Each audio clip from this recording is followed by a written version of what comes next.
Olá, muito boa tarde. Hoje é quarta-feira, dia 14 de outubro de 2020.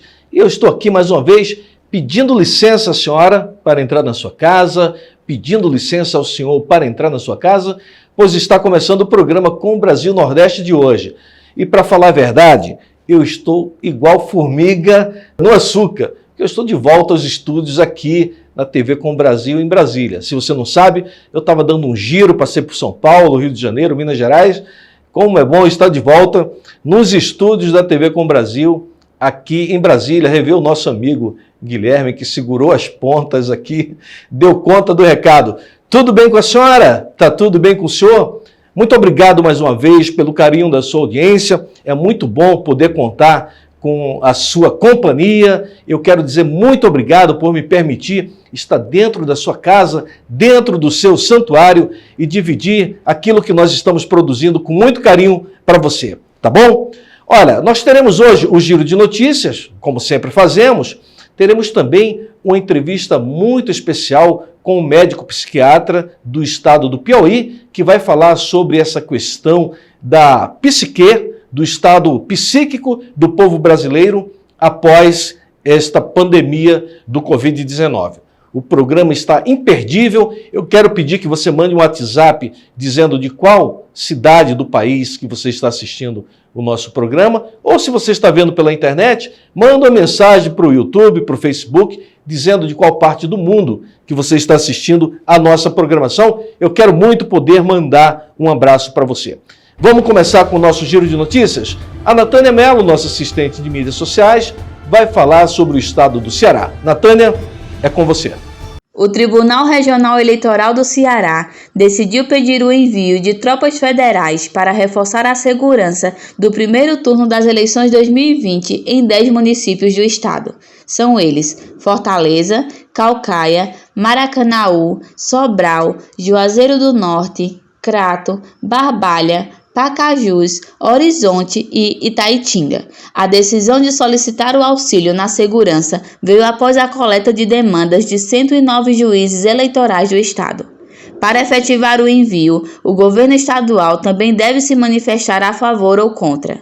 Depois disso, o Tribunal Superior Eleitoral deve decidir se acata o pedido de reforço. Nas eleições gerais de 2018, o TSE aprovou o envio de forças federais para o Ceará no primeiro e segundo turnos.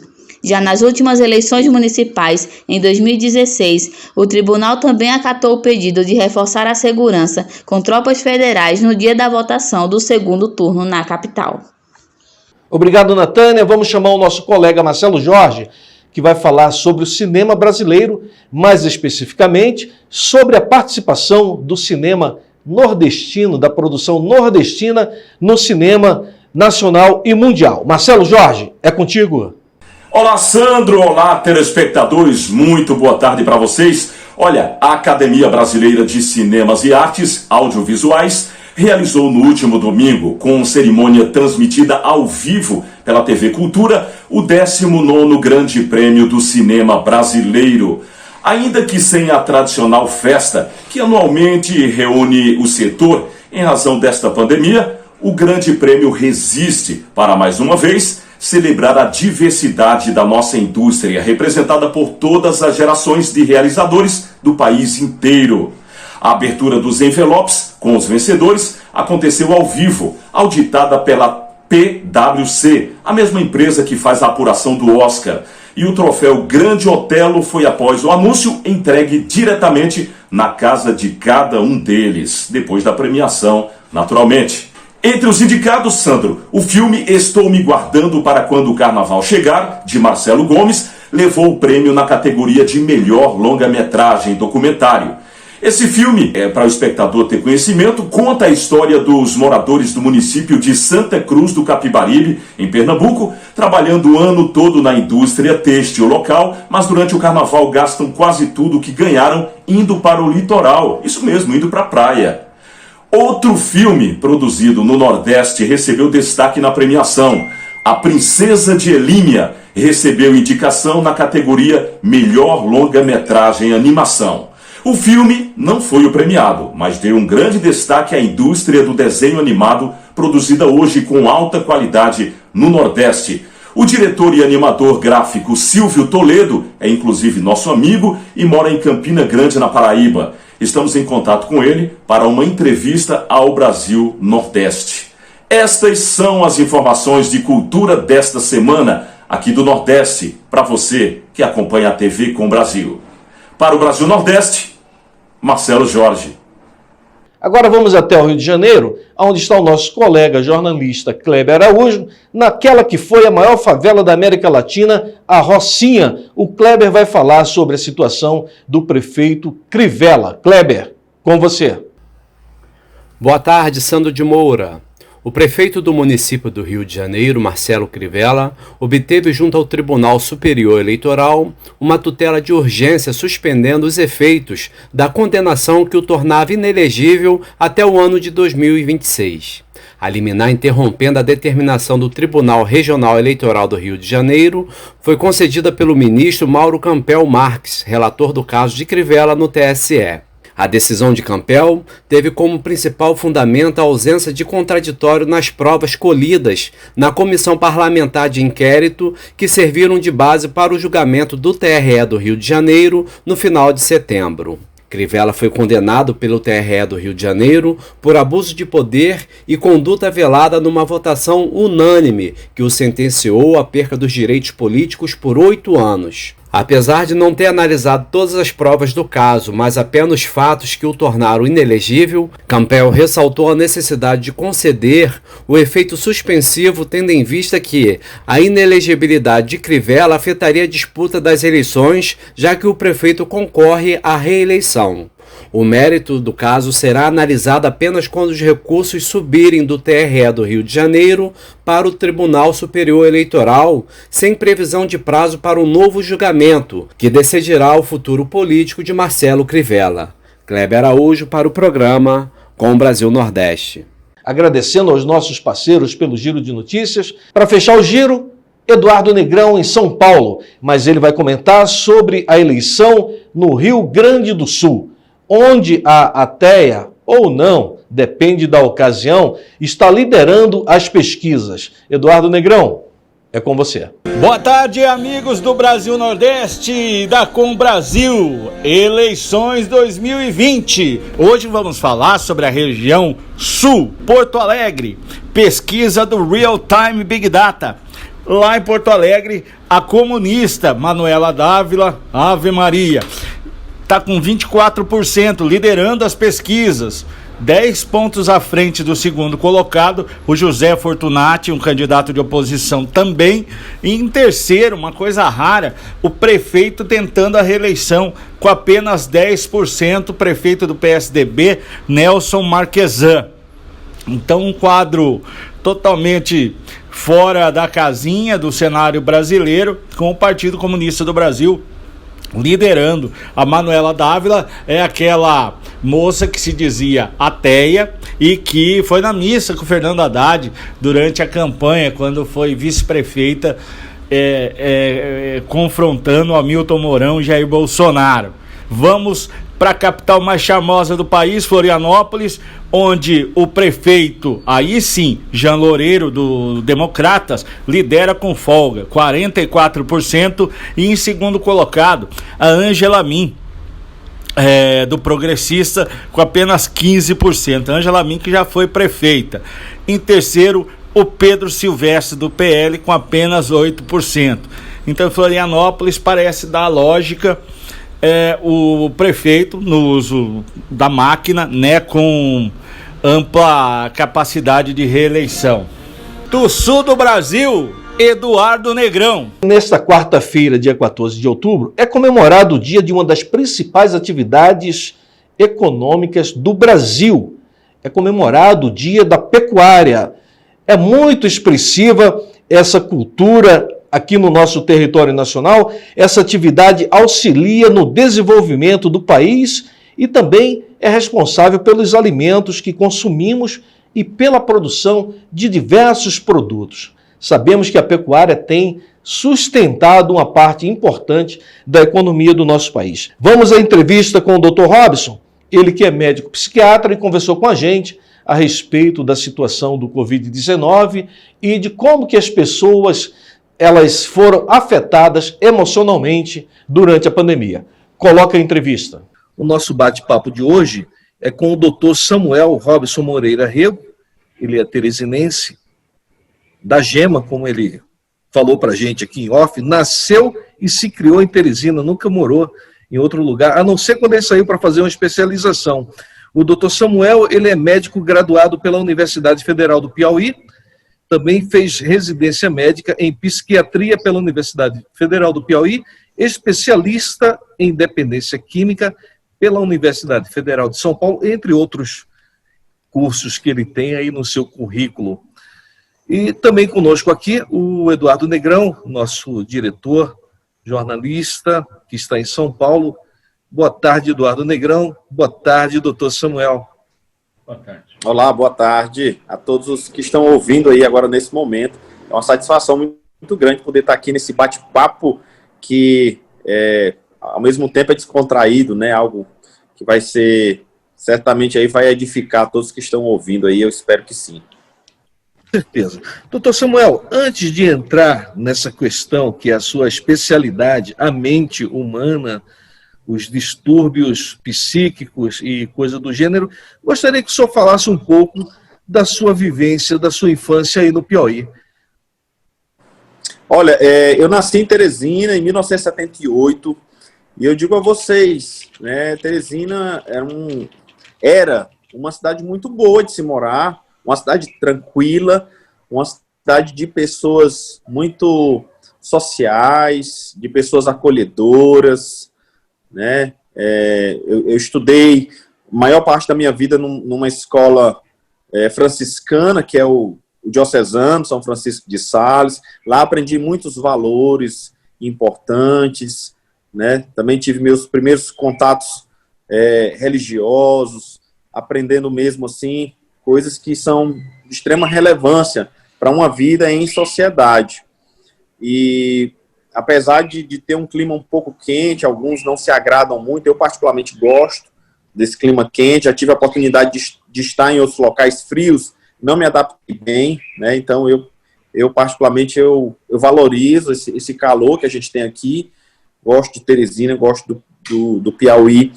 Doutor, nós vivemos essa experiência inédita que foi a pandemia e a quarentena. A gente não sabe exatamente como se deu aí no Piauí. Queria até que o senhor detalhasse as restrições que houveram, como é que foi a Covid aí, se ficou dentro dos parâmetros confortáveis ou de menor risco, porque houve picos em Manaus, sobrecarga do sistema hospitalar, mesmo em São Paulo. Como é que foi esse período aí, o senhor que é profissional da saúde, na sua cidade, em Teresina, e a quarentena foi rígida, não foi? Ou nem teve quarentena? Assim, eu além de médico, nesse tempo, agora eu estou presidindo, sou presidente do Sindicato dos Médicos. Então eu pude acompanhar boa parte desse processo, até por conta da defesa, né, da segurança do trabalho médico, que nesse período ficou comprometida. Então, assim, eu acho que a pandemia aqui foi extremamente mal gerenciada, tanto na gestão municipal como na gestão estadual.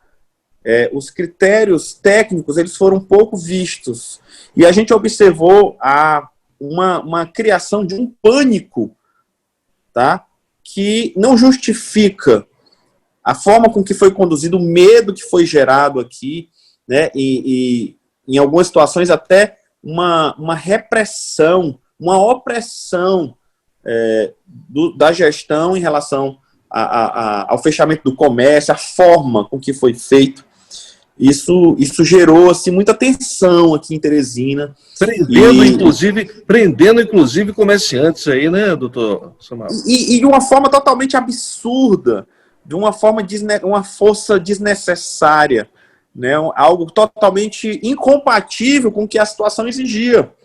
Então, houve mesmo assim eu vou chamar isso de amadorismo, tá? Porque assim eu não tenho como provar que isso foi mal intencionado, né? Eu não tenho como afirmar que existiam interesses que motivaram os políticos a agir dessa forma.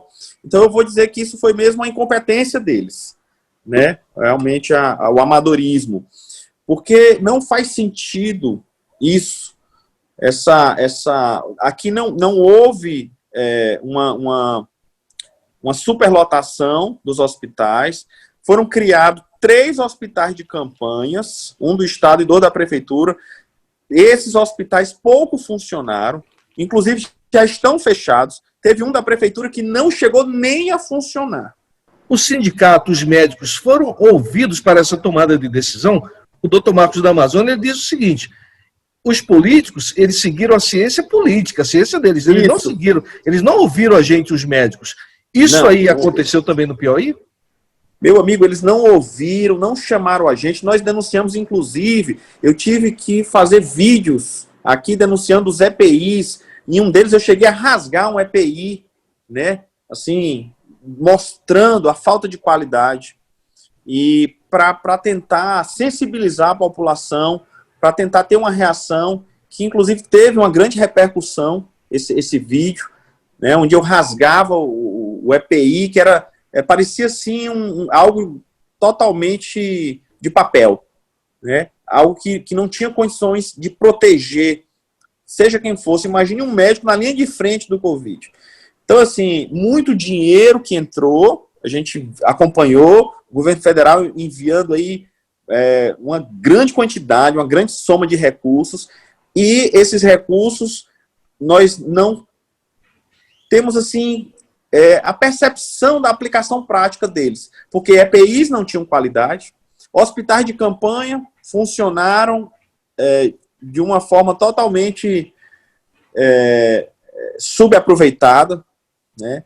Então, não pagaram insalubridade não só para os médicos, mas para todos os profissionais de saúde. Eu não estou falando aqui de forma exclusiva como presidente do sindicato, então eu posso dizer que isso que eu estou falando dos médicos também se estende a todos os profissionais de saúde. Eu queria trazer o senhor para discutir um pouco sobre a mente humana, né? Nós estávamos falando, antes de começarmos a gravar aqui, que a sociedade, né, parece que já estava, mesmo antes da pandemia, doente. Eu estive agora há pouco em Caracol, no seu estado aí e no Piauí, e um grupo de pessoas na faixa de 50 anos, comentando ali, eles dando gargalhadas, porque na época de criança eles jogavam castanhas, né? Disputavam castanhas, jogavam bola, brigava, daqui a pouco estava todo mundo interagindo, e hoje em dia é um distanciamento. Como é que está a mente humana na sua avaliação? Pois esse distanciamento ele é extremamente prejudicial. Nós temos uma necessidade, né, de interação interpessoal, a gente chama isso de instinto gregário, instinto de grupo, em que vem sofrendo essa necessidade, ela vem sendo bastante afetada por conta da virtualização dos vínculos pelas redes sociais, mas ainda assim, durante a pandemia, a gente percebeu que mesmo em níveis menores, né, por conta da virtualização dos vínculos, essa necessidade de contato ela é muito importante, porque a restrição que a pandemia ela trouxe, ela foi muito intensa, e isso gerou adoecimento mental, tanto a nível de ansiedade, como de depressão. Certamente a gente observa esse impacto dentro da sociedade. Sem contar que a campanha de pânico que foi feita, né, isso gerou assim, um medo totalmente desproporcional ao que vem havendo, ao que vem acontecendo, porque ainda que houveram, né, muitas mortes, mas a gente precisa lembrar que a morte ela é um evento que faz parte da vida, e sempre aconteceram mortes. Estamos aqui desvalorizando as pessoas que morreram? E de forma alguma, não é isso. Só que nós sempre convivemos com a morte. A humanidade sempre conviveu com isso, né? E a forma com que você lida com esses eventos naturais, né? Ela precisa ter um grau de controle emocional mínimo, porque senão, ao invés de eu ter uma diligência para enfrentar essa problemática, eu vou adoecer ainda mais. Então existe um ponto de equilíbrio que nós temos que que observar e que a gente observa as grandes redes televisivas, as fake news nas redes sociais e a própria campanha dos gestores, elas levaram, né, toda a sociedade para um caos emocional assim, muito intenso, algo impensável mesmo. Todos os dias era noticiado 24 horas por dia, covas coletivas e números crescentes de mortos diariamente. Ou seja, não tem como não adoecer de forma coletiva, né? Eduardo Negrão, eu quero trazer você para esse bate-papo aí. Pois não. Eu queria perguntar para o doutor Samuel o seguinte: na realidade dele aí no Piauí, como é que está hoje estruturado o sistema de saúde, especificamente de Teresina, para atender, claro, os pacientes do Covid-19, mas de todas as outras doenças, porque as pessoas, né, não pararam de adoecer, infelizmente. Temos casos de câncer, cardiopatias, enfim, doenças, né, até muito mais graves que o Covid. Então, porque houve aqui no Sudeste um desfoque total, até paralisação de tratamentos para se dar prioridade para o Covid. E agora está se repensando isso. Eu queria saber como é que a Secretaria Municipal de Saúde, o senhor que é um representante também da classe médica, está lidando com o dia a dia da medicina, porque não pode parar tudo por causa do Covid. Não pode parar, não tem como. Só que aqui parou também os ambulatórios, especialmente a medicina especializada, né, de especialidades, e, na verdade, esses serviços não voltaram ainda. Está se pensando um retorno deles, inclusive com telemedicina, né? Mas algo assim que não supre a demanda, e assim a população vem sofrendo muito, especialmente quem depende do SUS, porque o setor privado já está funcionando, né? Então, na verdade, o setor privado nunca parou, ainda que reduzir o número de atendimentos, né, intensificar os cuidados, mas não houve uma parada. E se houve, ela foi muito pontual, ali final de março, começo de abril, mas a maioria dos médicos que atendem no setor privado, nos seus consultórios, eles continuaram atendendo, ou presencialmente, ou em telemedicina, mas houve uma adaptação, um ajuste da realidade. Mas no setor SUS, não, simplesmente fechou, parou e a população se lascou.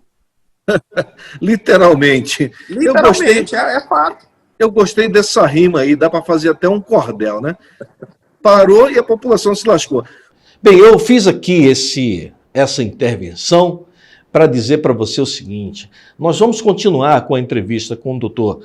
Samuel Robson amanhã, no programa de amanhã, que é uma entrevista longa. Então a gente dividiu em 2 programas para que você tenha acesso a todo o conteúdo. Depois eu vou falar sobre essa coisa do descartável, né? Aquilo que a gente faz hoje já não serve mais nada para amanhã. Vou trazer uma reflexão no final do programa.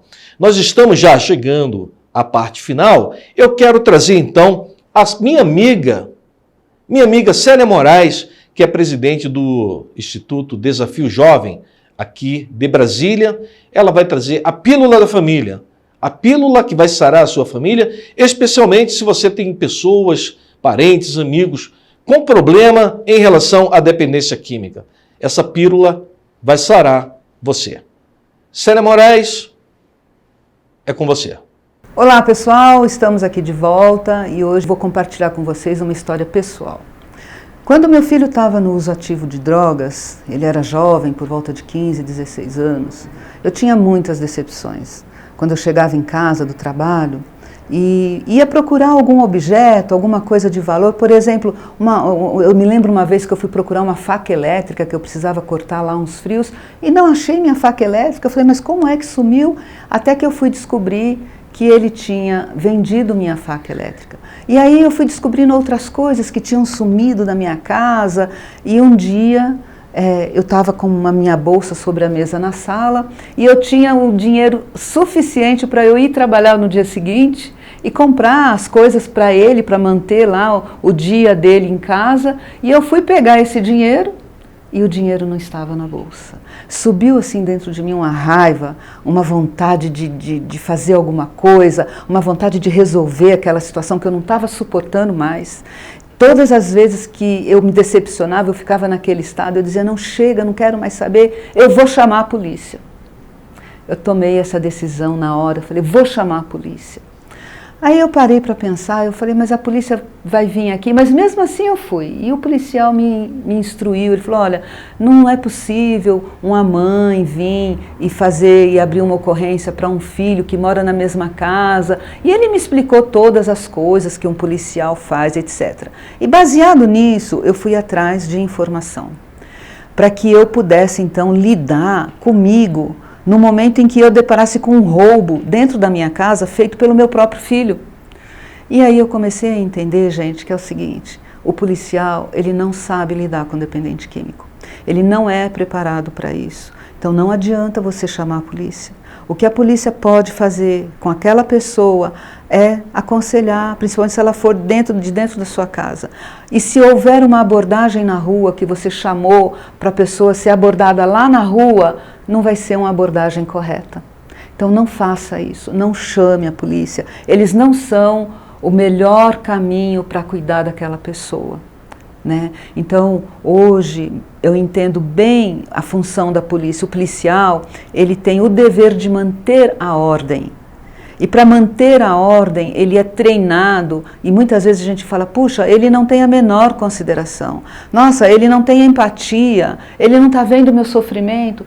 Não, ele não é preparado para isso. Se bem que hoje as polícias, elas buscam se humanizar mais, elas buscam mais conhecimento, porque elas já entenderam que a abordagem delas não é uma abordagem correta para esse dependente químico, que é um doente. Ele está ali, às vezes, até fazendo pequeno tráfico, ele está fazendo aquilo para ele conseguir a droga para ele. Ele não é um bandido criminoso, na maioria dos casos. Existem os bandidos criminosos na dependência química? É lógico que existe, mas existe em tantos outros lugares. Existe corrupção, bandidagem em tantos outros lugares. O dependente químico é uma vítima de um sistema e nós não podemos colocar essa vítima na mão da polícia. Nós temos que acolher, procurar um mecanismo correto, uma abordagem correta, terapêutica, de acolhimento para essa pessoa, tá bom? Então hoje essa é a dica para você. Não chama a polícia, não vai resolver. Fica com Deus, um grande abraço e até o próximo programa. Estamos chegando ao final do nosso programa, estamos muito agradecidos a você. Agora eu quero trazer aqui uma reflexão. O meu colega diretor na região Nordeste, Marcelo Jorge, ele sempre diz o seguinte, Sandro, no jornalismo a gente trabalha o dia inteiro, 24 horas, aí quando a gente coloca no ar, foi tudo para o lixo, não serve para nada. Eu gostaria que você me ajudasse a refletir a respeito do que nós temos feito diariamente. Hoje já é quarta-feira. Então, domingo, segunda, terça, quarta, já estamos mais da metade da semana. O que nós fizemos durante o início da semana que vai ser produtivo para o final da semana, para a semana seguinte, para os próximos meses? Então, o nosso desafio é fazer com que você reflita e alguma coisa do que a gente tenha falado aqui sirva para você por mais dias. Não deixe jogar tudo no lixo, porque não é possível que a gente venha aqui todos os dias, você aí na sua casa, acorda, levanta cedo, trabalha para nada, para jogar no lixo. Vamos tentar colocar na nossa agenda ao menos uma atividade que sirva para a vida. Pode ser abraçar um amigo, abraçar um filho, abraçar uma filha, abraçar a pessoa que você ama. Pode ser um sorriso para alguém que você encontra na rua. Não sei, é você que tem que refletir. O que importa é que nós façamos algo hoje que possa durar muito mais tempo do que um dia. Muito obrigado pelo carinho da sua audiência, foi um prazer estar aqui com você no programa de hoje. Amanhã, um programa novaço para você e eu quero contar mais uma vez com a sua audiência, tá bom? Receba o meu abraço carinhoso, o meu abraço fraterno e até a próxima.